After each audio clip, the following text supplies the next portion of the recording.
Although the BBC rejects the idea that it is a state broadcaster, when push comes to shove, the BBC becomes a state broadcaster. I'm genuinely surprised I still meet people who think the BBC is in some way impartial. Clearly is not. Almost since its inception, has accorded itself the accolade of being progressive. What does it mean, actually, to be progressive? Everything which is handed down to us by tradition is wrong, and whatever replaces that tradition will be better. Governments probably look at the BBC as a very useful tool. It will do the bidding of the state. What might really push the BBC question to the forefront of public life? Few things would arouse the ire of the population more than the imposition of a so-called household tax to pay for a television service they don't want.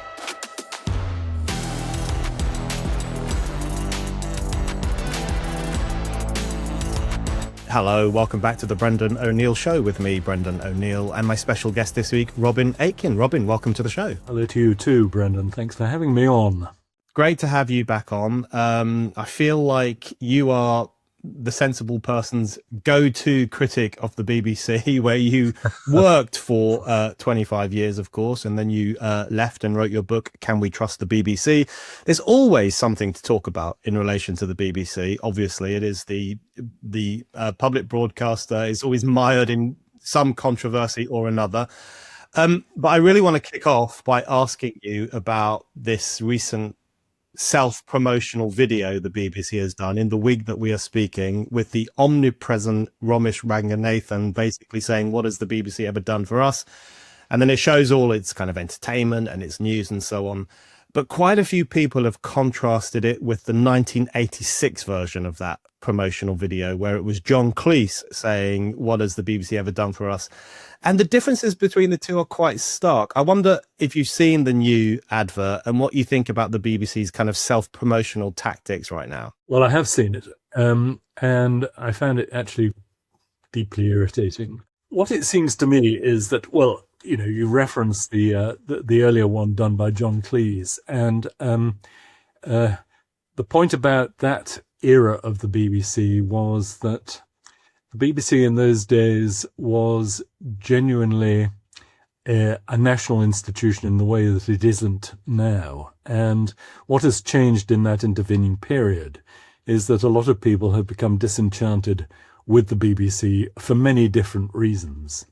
And the current promotional video urging us all to cough up the money the BBC needs to keep going seemed to me a rather desperate attempt to persuade us that the BBC still remains central to our national culture. And the problem for the BBC is that for an increasing number of people, that is no longer true. And that there are people who are who have simply come to the conclusion, for a variety of different reasons, that they no longer need or want the BBC. And so beating the drum in the way that they're doing, I think, is a measure of desperation on their part. Yeah, I think that struck me too. And then the other thing that struck me, maybe this because I'm getting on a little bit like everyone else, but it was the difference in quality between the people in the 1986 video, which I watched online because lots of people have been pushing it out there, and the people in the contemporary video. Now, the modern version of it with Romesh and his team of BBC types has some very talented people in it. There's no question, funny people, news people, and so on. But the caliber of those in the 1986 version, I mean, you know, Alan Wicker, for example, how many younger listeners will even know that name? Or Patrick Moore, you know, and science and documentary makers. And of course, the two Ronnies were in there as well. It just felt like a different caliber, not only of individual, but also a different caliber BBC, which took documentary making, science, Shakespeare, all those things more seriously than it does today. Do you feel that the two different adverts might also tell us something about how the BBC values culture? Yeah, well, I mean, you touch on something which I think is true, actually, that I was thinking about David Attenborough and the remarkable career that that man has had. You cannot imagine the BBC nurturing a talent like that, nor giving someone like Attenborough the same range of experience as he has had. I mean, he is a towering figure, one of the very few television people who have become an international celebrity and an international name. And that is because the BBC, the old BBC, did, as you say, it took its mission to inform and its mission to educate more seriously than the current BBC does. Some of the historical documentaries which the BBC now puts on are frankly lightweight, and they're also very often they are coloured by fashionable opinion in a way which actually devalues the content. Clarke's Civilization, I know people endlessly refer to that, but it was, in its way, it was an attempt to bring high culture to a mass audience, and it did so without compromising the integrity of the academic content. And I don't think the BBC any longer would undertake that sort of documentary series in the same spirit. I don't think they have the resources, and I don't think they don't have the cultural confidence to do that. So there was a series recently. It was about Empire. I watched a bit of it. I thought that it was partisan. I thought it was actually an unfair depiction. And I think that is the modern BBC through and through. People talk about the capture of institutions. The BBC was captured decades ago by progressive opinion. And because of that, that's one of the reasons that the BBC has been hemorrhaging support right across the spectrum. I think cultural confidence is a really useful phrase for understanding some of the changes that we're talking about in relation to the BBC, I guess in relation to British society more broadly. But one thing that struck me looking at these two different self-promotional videos was they kind of quite naturally raised the question, well, why are we compelled to pay for the BBC? So in 1986, I'm sure lots of people, even back then, thought, why am I being made to pay for this? But it made more sense when you look at that kind of culturally confident BBC, which said, look, we're going to give you really high quality culture, information, news and entertainment. Only we can do it. Here you go. What do you think? Whereas the new version of the self-promotion with Romesh and co. seems very entertainment focused. It's all about the billions that the BBC apparently brings in, the money it raises for charity. And it just raises the question, well, if you are just a kind of more superior version of Netflix, why don't you put yourself into that realm and encourage people to pay for the product that you're advertising? So it raises that question, doesn't it? If it's not serving the public, why should the public pay for it? Well, indeed. I mean, that is the question which is now on Matt Britton's desk, and also on Lisa Nandy, who I see has been confirmed in her role as Culture Secretary by Burnham and co. So this is the burning question for the BBC. How does the BBC secure its future in an age when an increasing number of people no longer see it as meeting their needs or essential to their lives? You have to remember that the history of the license fee dates right back to the 1920s, and then the BBC was a true monopoly. There wasn't any other broadcaster in the country. So for a monopoly service, it made sense to have a monopolistic payment method. So when you bought a radio, you had to buy a radio license, and that was the way the BBC was funded. And that makes perfect sense. There's no problem there. 100 years on, where are we? Well, there is a multiplicity of different providers you can get your information and entertainment and news and so on from, and the BBC is no longer in that position. So it seems to me that as the external broadcasting world has changed out of all recognition, now is the time for the BBC to stand on its own feet. And what I think about this, Brendan, is this, that I think that the BBC should have more confidence in itself. Look, as you alluded to in your introduction, I was a BBC reporter for 25 years, and I know that the craft skills within the BBC, the people who put the lighting technicians, the studio people, the cameramen, the video editors, the rest of them, they are as good as anyone in the world at doing the job that they do. There is an enormous repository of craft skills in the BBC. It does things properly. When it wants to, it can put on a really good show. So, why doesn't the BBC trust in itself to make its own success in the marketplace? Why does it continually return to this idea that it must be paid for by everybody? That seems to me to be an argument which is, it's self-serving in the sense that, of course, the BBC's preferred solution to this funding crisis it now finds itself in would be what they call the household tax, which would be mirroring the German situation. In Germany, every household has to pay a certain tax every year to pay for German public radio. Although it's a federal system, the radio system, everyone has to pay it. And that's what the BBC would love, because that would give it a guaranteed income. And I have to say this also, Brendan, that there's part of the longevity of the BBC, and part of the reason that there's a strong possibility that the government might opt for something like that, is that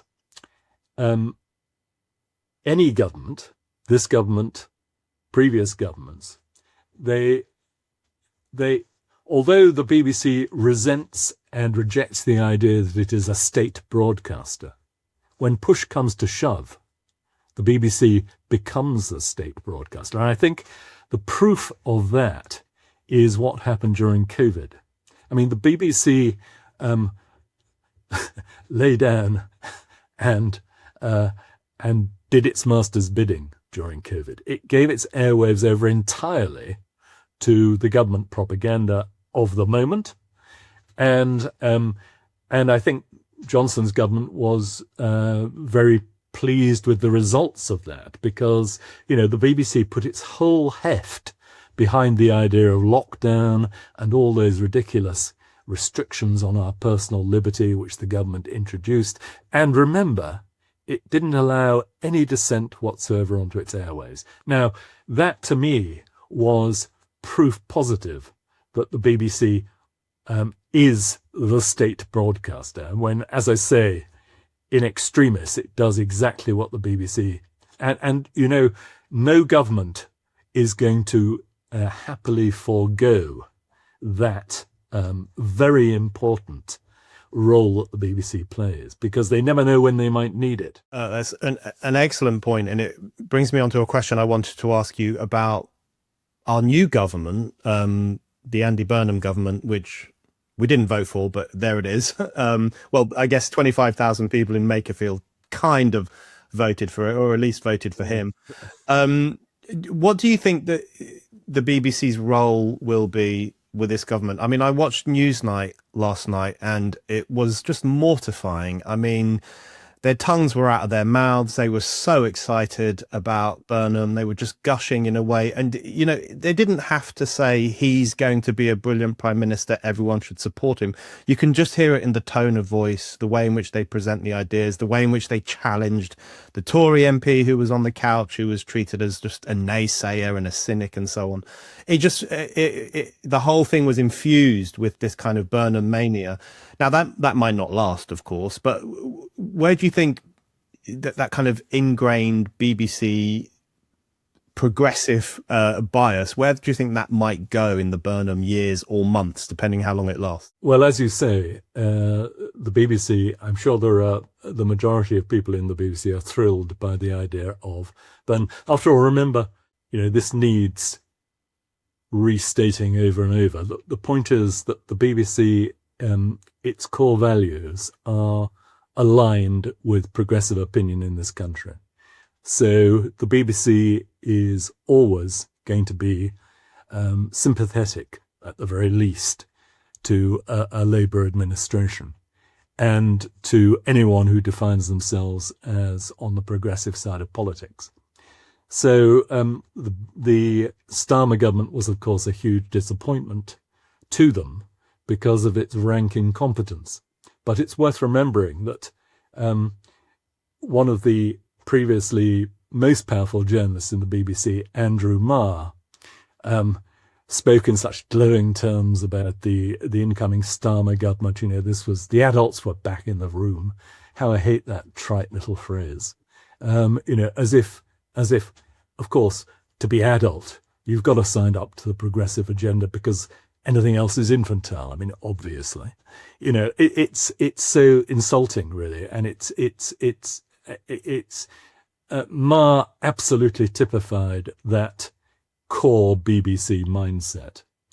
And now what will happen is that the BBC will, I am sure, give Burnham and Co. A following wind over the next few months. Now, I have to say, in defence of the BBC, that I think its core Westminster political coverage is by and large pretty good. I think that if you boil it down to what appears in the news bulletins coming out of the Westminster newsroom, by and large, that is a pretty good, straight political news service. The difficulty comes in all the ancillary programs, because there is far more scope for people to play fast and loose with impartiality, so-called. I mean, I still meet people, and I'm genuinely surprised I still meet people who think the BBC is in some way impartial, that it is in some way above the political fray.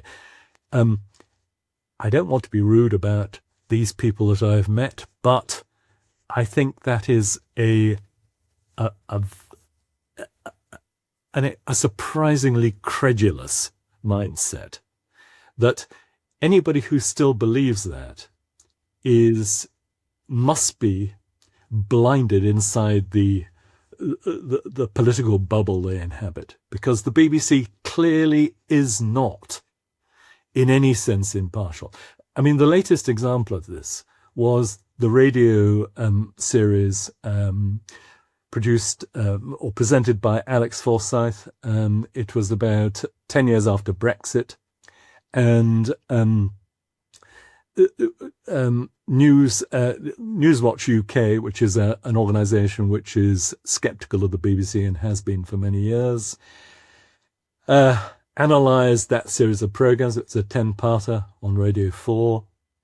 Out of the entire range of interviewees in those programmes, only one came from a pro-Brexit position.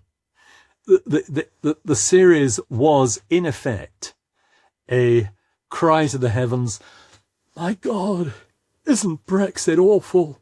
It's been a disaster. That's what it was. And,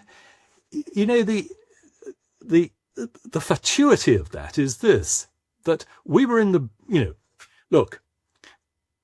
we were in the EU for 40 odd years, and we've had 10 years being out of it now, and we're not yet found our feet as after having exited the EU. I think that's fair to say. But to judge Brexit now at this point and say it's all been a ghastly failure and we ought to get back in as quickly as we can is actually just political propaganda. There is no evidence for that, actually, and there are plenty of things on the plus side to Brexit. But You will not hear that from the BBC. And actually that programme, 10 years on from Brexit, is just, it epitomises all that is wrong with the BBC. I mean, the fact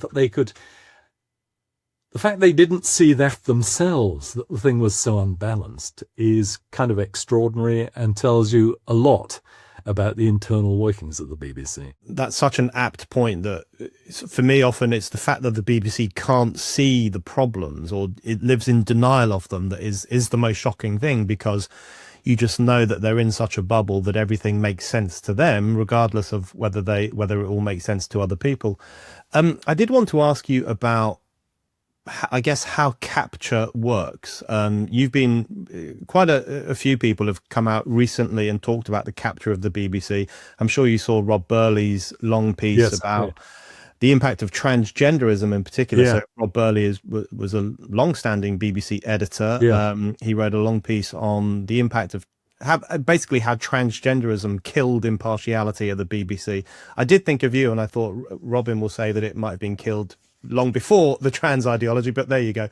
So I was thinking, if you look at an issue like trans, for example, so for a few years, the BBC promoted the idea that a man can become a woman. That it had drag queens on every TV show, and it demonized TERFs in that kind of so-called TERFs in that very subtle way.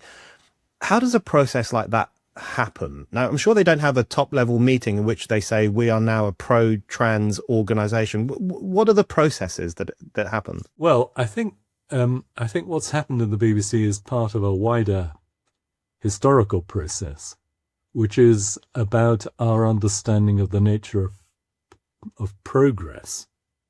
You know, if you think about progress, if you think about those people who define themselves as progressives, what does it mean actually to be progressive? It seems to mean that you lose all your critical faculties in the face of the most wild and implausible intellectual speculations.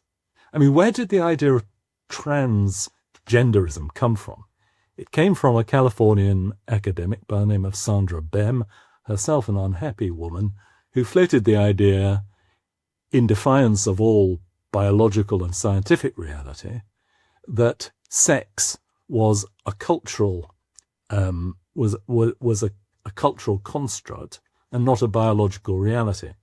Now, to anyone with their feet on the ground and their head screwed on, the idea that men can become women simply by wishing to is magical thinking, which is fine on the stage or the cinema screen. It's not reality. But the BBC, hook, line and sinker, swallowed that. Now, you ask me, how does that process work? Well, my answer to that would be this, that the BBC, since its inception, has accorded itself the accolade of being progressive. It considers itself to be progressive. And progressives, it is in the progressive world, in the progressive worldview, it is axiomatic that everything which is handed down to us by tradition is wrong and should be overturned, and whatever replaces that tradition will be better. So when you have an outlandish idea like transgenderism that comes along, the BBC sees that, considers it collectively, and thinks, yeah, this is progress. This is an overturning of something which we have all mistakenly for centuries believed. In fact, gender is a social construct. It has nothing to do with our biology.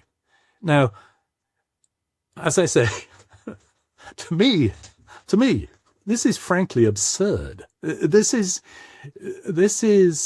fairies at the bottom of my garden stuff. This is madness. It's anti-scientific. It's anti-rational.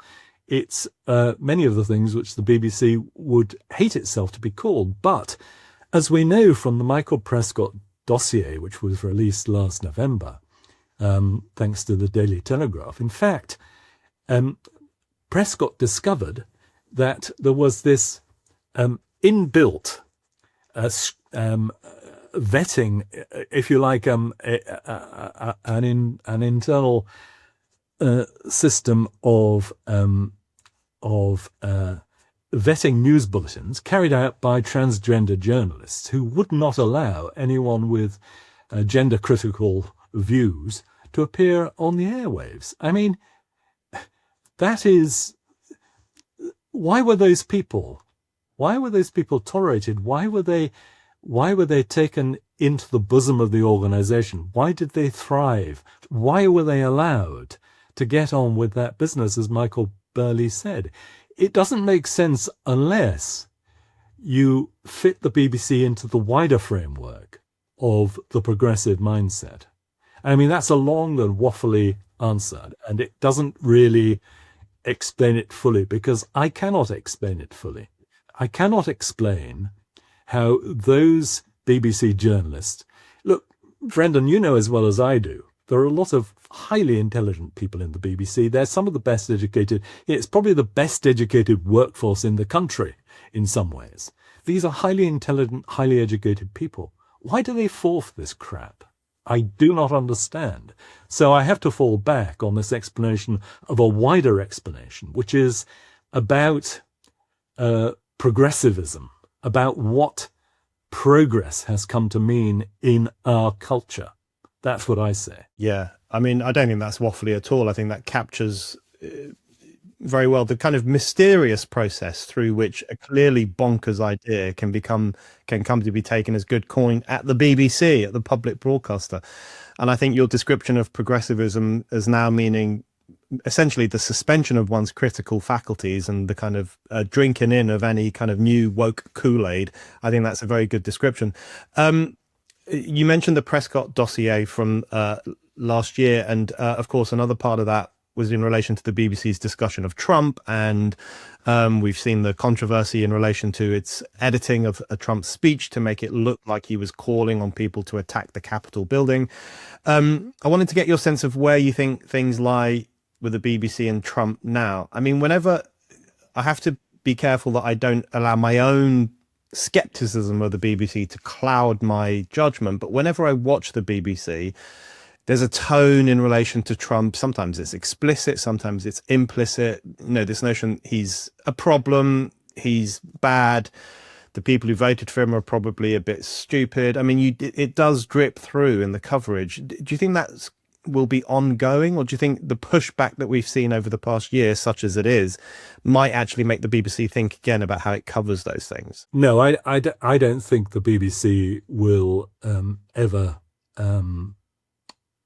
give Trump a fair crack of the whip. I don't see, this might sound like an unfair thing to say, but it is the truth that the BBC's North American editor, Sarah Smith, is the daughter of the late John Smith, who was the leader of the Labour Party. Now, I'm sure that Sarah Smith is a fair-minded woman. I'm sure she strives to be impartial. I'm afraid as a consumer of her output, I think she has failed in that. I think that her tone of disparagement, her tone of her clearly skeptical tone whenever she talks about Trump, betokens her underlying view of the man, which is that he is an excrescence, an aberration, someone who should never have been allowed near the White House. And as with so many BBC people, they find it inexplicable that someone of Trump's nature and politics should have risen to the position that he has. The one person I know in the BBC who manages to break that mold actually is Justin Webb. who is a man who actually has maintained his critical faculties and actually has a very good understanding of why Trump became president. But I think harking back to what we were talking about a moment or two ago about progressives, I think it is still a mystery to the progressive mind as to why someone like Trump has succeeded, or why Farage is as popular as he is, because in the progressive mind, this is inconceivable. Why do these people, with their crass views and their outspokenness about issues which all polite people maintain a discreet silence about, like immigration, why do these people prosper? They prosper, of course, because they articulate the concerns of people who the progressives do not cater for in any sense or shape. And the BBC, I didn't know this because I'm no longer inside the BBCs. I don't know, but I would imagine that the BBC is very nervous at the moment about its American coverage. And rightly so. I've no idea what will happen when the court case eventually comes to trial, whether, as the BBC hopes, it'll be thrown out because of the submissions that its lawyers make about the fact that the distortion of the Trump speech couldn't have done him any harm because it wasn't broadcast in America, etc., etc., etc. That defense. By the way, that defense seems so threadbare, really. We're not arguing here about, the fact is, the BBC did this thing. It allowed this thing to happen. It did something which, in any fair-minded journalistic outfit, would be considered a mortal sin. This way of editing somebody. It's positively Soviet in its propagandizing in those terms. But the BBC, I'm sure, will have told its North America correspondents to tread carefully around Trump. But even so, I think that the underlying dislike, even hatred of the man, comes through. Yeah, it really does. I think it really does. And it's very much tone, as you say, there's that tone thing. Exactly. Robin, I just have one more question for you before I let you go, which is just, you mentioned earlier that governments probably look at the BBC as a very useful tool because there are moments when it will do the bidding of the state. It will do as it's told. You gave the example of lockdown. I guess that raises the question, what might really push the BBC question to the forefront of public life in terms of whether it stays as a public broadcaster or whether it becomes a subscription service, whether it's more voluntaristic, whether there's a household tax? What is the thing that might propel that to the forefront of public discussion if there is this probably niggling reluctance amongst the establishment to force that question because they know they can fall back on the BBC at certain times? What do you think might make that discusussion really take off? It's clear from the trend line on the number of people now paying for their TV licenses. The BBC is hemorrhaging license fee money. So this is near the point at which it becomes existential for the BBC, I think. So now I contributed last year, actually no, it was earlier this year, to a series of essays about what's going to happen to the BBC and how we should pay for it. There was one very interesting suggestion in that from, there are people out there, sadly I'm one of them, I suppose, who are immersed, who are marinated in this, in BBC affairs. And the suggestion was this, that because there is a problem for the government and for Lisa and Andy in imposing a household tax. I mean, the point is, Brendan, that I think that few things would arouse the ire of a large percentage of the population more than the imposition of a so-called household tax to pay for a television service they don't want. I mean, that would be, and at a time when taxes are already arguably too high already, to put another tax imposition on people on behalf of the BBC, actually, I don't think would go down terribly well. So there is this suggestion, a suggestion I saw floated, which was that the government might define a BBC core service. So picking up on the point that I originally made and you've just picked up on, the fact that governments do find the idea of a state broadcaster inherently attractive for obvious reasons.